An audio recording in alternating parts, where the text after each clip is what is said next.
Before we begin, I just like to say on my channel, I'm not going to do any videos on politics or anything serious as much anymore because apparently they cause problems. So, with that being said, I'm going to pander to the stupid people that are into this, like, pop culture shit. Um, I don't know why I'm doing this, but I feel like it's a safer way of me getting my voice on YouTube without being chastised for saying something smart. Um, so let's look at something that's going to shake the One Direction world. One Direction to disband in March. One Direction will reportedly disband in March. The chart-topping group, which features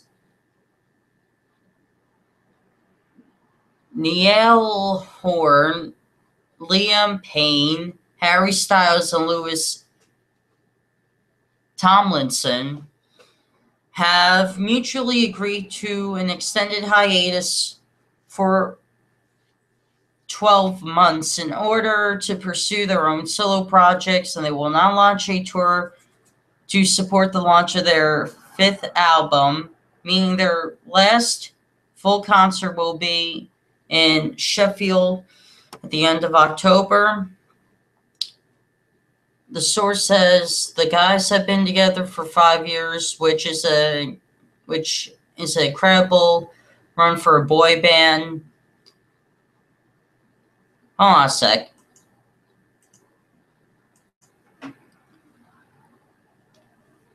Five years is an incredible run for a boy band. The Monkees lasted 6 years. They were a boy band. They were supposed to be America's television version of the Beatles, but they lasted, you know what? Even after the television show was over, they still made albums together. The Beatles lasted 9 years.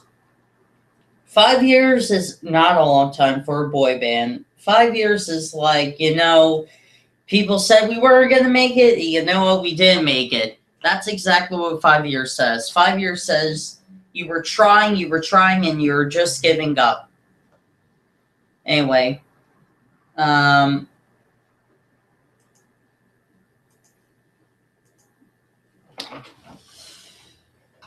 they fully deserve to have at least a year to work on their own projects. There's absolutely no bad blood between them, and they are all 100% behind this decision. This is definitely not a split, and they fully intend to get back together at some time in the future. But for now, this is the end, and they will go out on top as the world's most popular music act.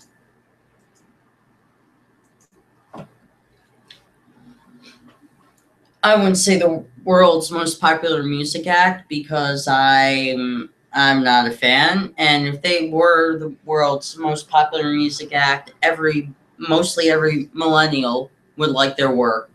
I don't. There's a minority of people my age who do not like One Direction. And don't buy this whole thing that this isn't the end. This is just a hiatus until they get back. No, this is the end of One Direction. Because the Beatles, if they would have phrased it, the Beatles are just going on hiatus until they get back, and until then, they're not going to play together. This is the end of One Direction. One Direction is officially over. And they do have a lot of fans, and they are going out on top, which is the best way to go. Okay. Now, people normally say when you're in a relationship that your record should be clean. However, this isn't always the case. So let's look at 5 relationship red flags that could seen as deal breakers by some people and seen as not deal breakers to others.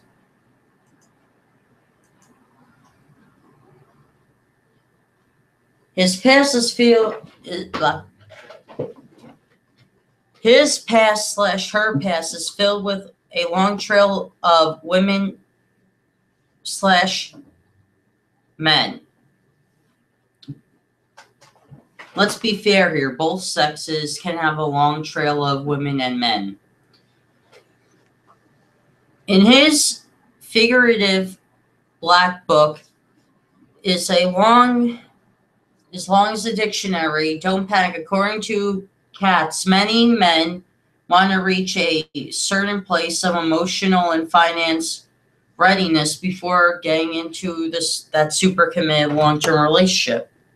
He must have been having fun until he was ready to settle down and isn't necessarily a womanizing terror, Kat says. It is not realistic to expect he wasn't going to date or have sex with anyone until he was ready to meet with the one.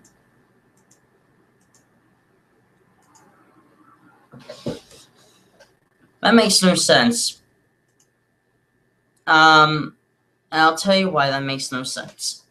Because when you have a long trail, doesn't matter if you're a male or female, when you have a long trail of men or women in your life that you dated, chances are you had sex with them, and chances are you didn't stay abstinent. I could be wrong, but probably isn't the case. Yeah, so normally a lot of people have sex when they're in relationships. The ones that aren't don't include marriage either. So, I highly doubt that a man or woman is abstinent when they're dating before they get married. Kat says what matters is his slash her attentions now. Figuring those out comes down to asserting his character. Does he have a history of cheating, or has he been faithful in past relationships? Does he treat people respectfully, or does he see signs of, or do you see signs of uncaring behavior or entitlement? If these are other big red flags, that's an issue. Trust your gut.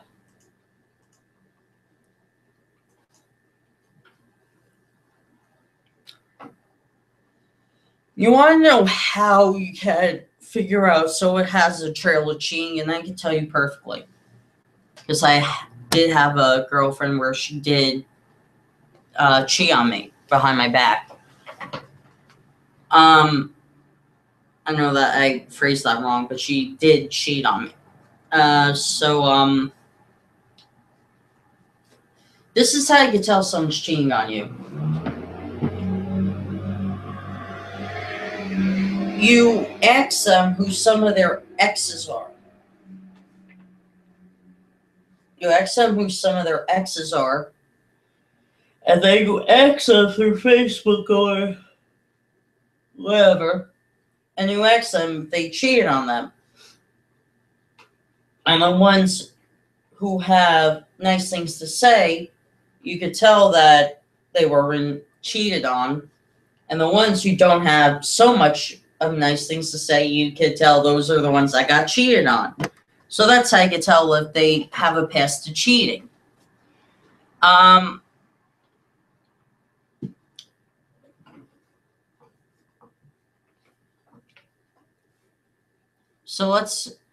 But in a nutshell, when it comes to like questionable pasts filled with a long trail of women and or men, doesn't matter if you're a man or woman, that is a huge red flag automatically. He is not for foreplay. Wait, what? Everyone knows that women need extra attention before doing the deed, right? Even if it seems your guy's the only guy who didn't get the memo, it doesn't have to be a deal breaker, says couple counselor and psychologist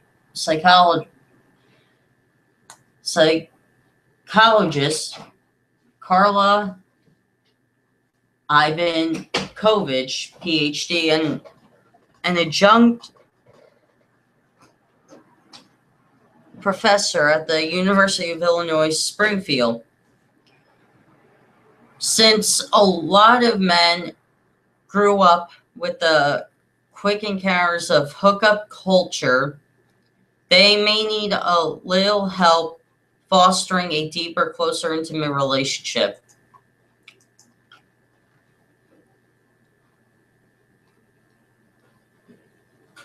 What? Okay. Let me tell you the bullshit of that whole thing that was phrased. There's men and women out there, yeah, true, who are into the whole hookup thing. But there are men and women out there before they get married, before they find the one that they're going to marry. There are men and women out there who have been in committed relationships that did not involve marriage. And so saying that, oh, men and women, the reason why they're not in for intimate relationships is because, they're that's all bullshit. Do you know every man or woman who's been in a long-term relationship that didn't necessarily involve marriage? You have to think about that before you automatically assume that all men and women are the ones that don't understand intimacy. Communicate, says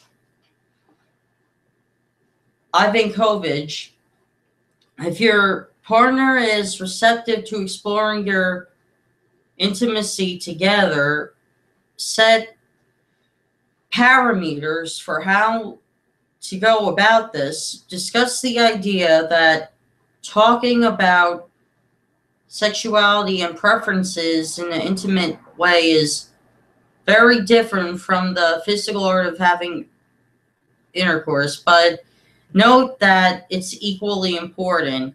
If he's not open to improvement so everyone is happy, it's best to move on.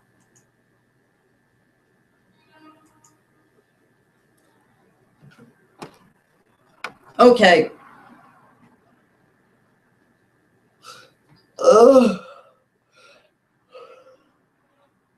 Let's discuss how funny the second one is. Okay, communication. Yes, that is important for a relationship. I will give the person that. However,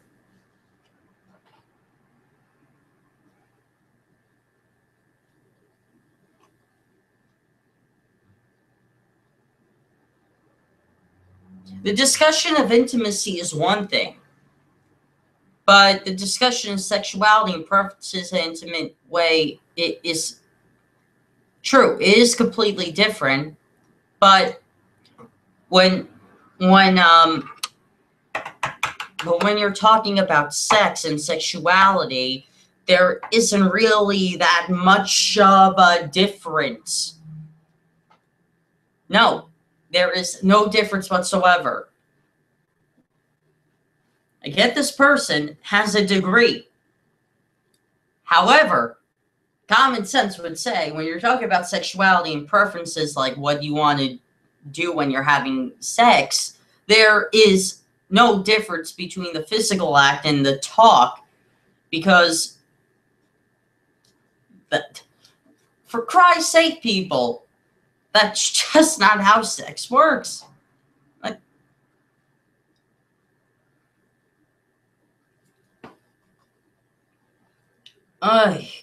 good God.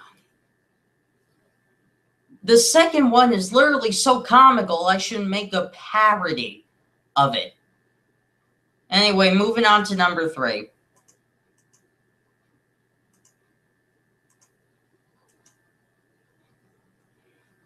He's behind in his career. So you've got the corner office, and he's still trying to make it in a unconventional career path.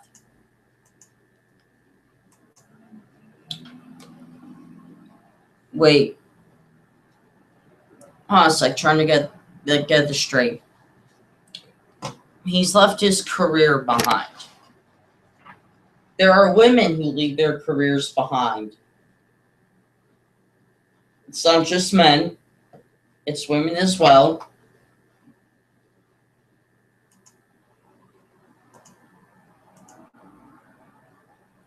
It seems if he seems to have all the markings of a supportive partner, otherwise don't be so quick to write this guy off. Where a generalization that's raising the bar on happiness and that isn't keen on settling for a ho-hum career, which means it is taking people so long to figure out what they want to be. People will change their careers in life. That is normal. Doesn't matter how old you get. People will change their careers in life. Doesn't matter if you're a man or woman. People will change their careers in life. The reason why people change their careers is because either they're unhappy with the job they're having now, or they don't feel happy at all with the job that they're doing, and they want to have something that they're happy to say, I'm happy about this job, which is nothing wrong. And considering in America today where part-time jobs are the jobs, people move from job to job just to stay alive. And there's hardly any full-time jobs that actually pay well. The majority of full-time jobs pay Walmart salary, which is like $10.27 an hour, which is also a shit paid wage. That's not livable. And the only jobs that actually pay well are factory work, which is a dangerous position for men and women to work in. There's also construction, which is also a dangerous position for men and women to work at. Yes, and women do work construction. It's not only men. So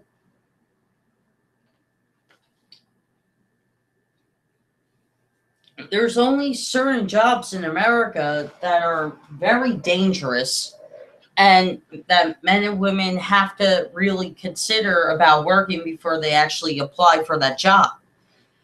And they're the ones that normally pay well. However, the ones that are supposed to pay well, like the office jobs and all that, they don't pay well anymore because apparently working on a computer is lazy. I disagree. It takes some knowledge to put a computer together for somebody to use.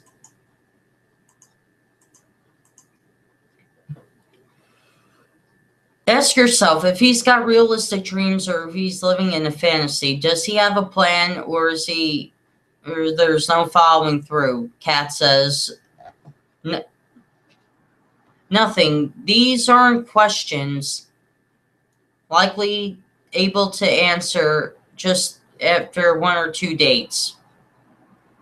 You will have to see how someone reveals himself/herself over time. First of all, I never met anybody dating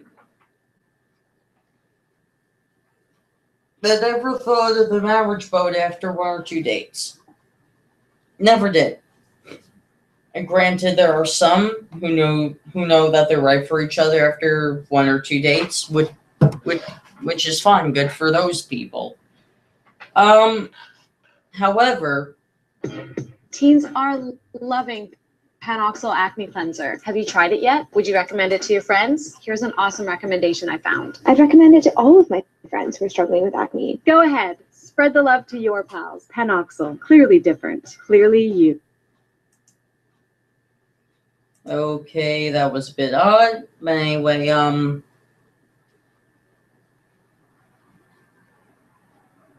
so, wow, that threw me off.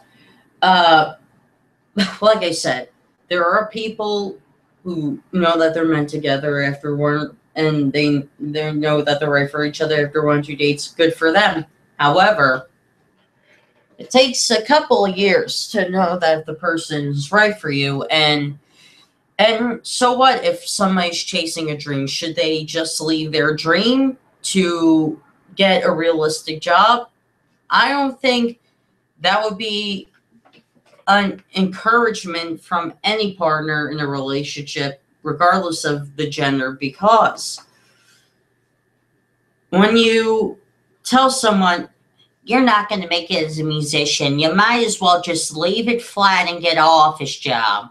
If you tell someone that and they give up on something they've been working on for a while, that's not encouragement. There's a lot of people who are chasing those dreams, who are chasing the dream to be an actor or a writer or a musician and so forth. And to tell them that they shouldn't chase that dream to get an office job or a factory job is foolish. That is foolish to tell them, because they've already invested the money into making this dream happen, and they're going to make it happen head over heels, life or death. That's the passion of it. They have the passion to chase the dream. And if, like I said, if you're telling this person that their passion is really just a fantasy, you're foolish. Completely foolish. I think if you're dating anybody who's chasing a dream, regardless of what that dream is, you should give that person encouragement instead of telling them to get a realistic job.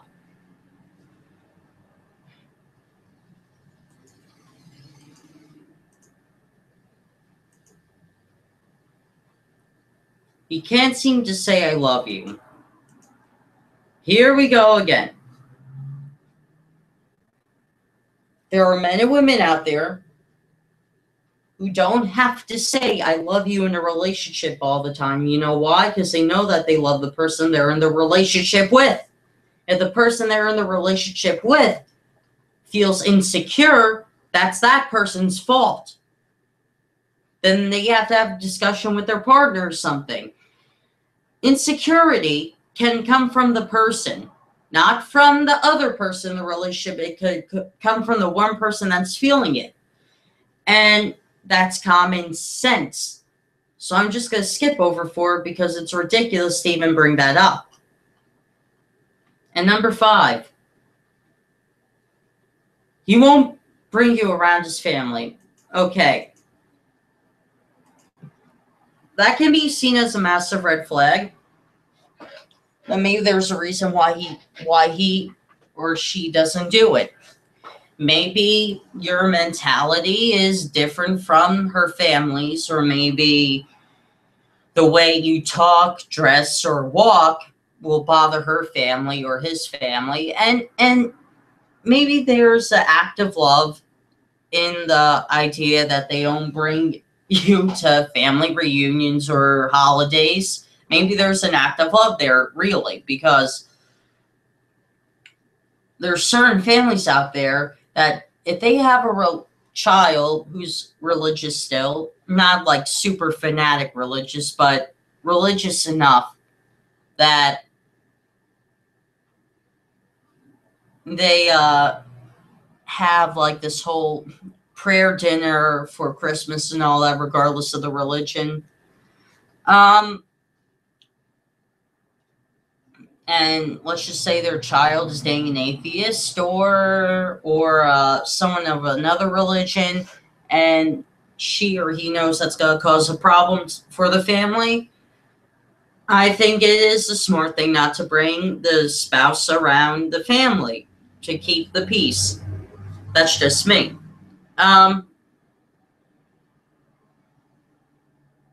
There can be an act of love in by not bringing the person around the family, like I said, or it can be seen as a massive red flag. If the family is normal, and granted, if you're in a relationship with this person, granted, his or her family will stop by your house every now and then to visit. And if that family's normal, there's no excuse for that person not to bring you around his or her family. But if they come around every now and then, they seem to have a problem with what you say or what you talk. And I think it's smart to like be separate for the holidays and visit your family and they visit their family to keep the peace. I think that is a smart compromise to have. And I don't think it's a selfish one either. Hope you enjoyed this video. I feel guilty for even doing this video, but apparently smart videos I do cause a problem. See you guys.